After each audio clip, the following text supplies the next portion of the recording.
Practice problem 7. Write it vertically.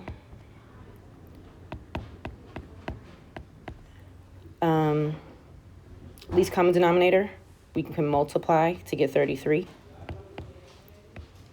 Set up your multiplication problems.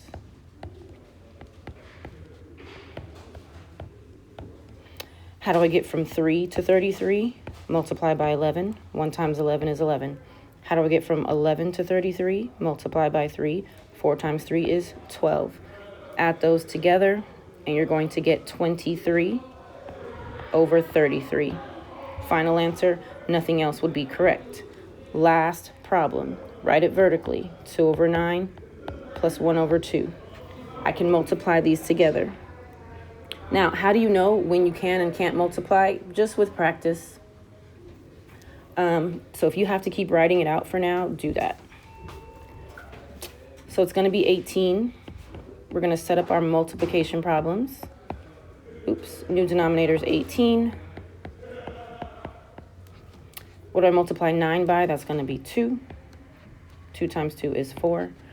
What do I multiply 2 by? That's going to be 9. 9 times 1 is 9. 9 plus 4 is 13. No other answer. You can't reduce that. So that's it.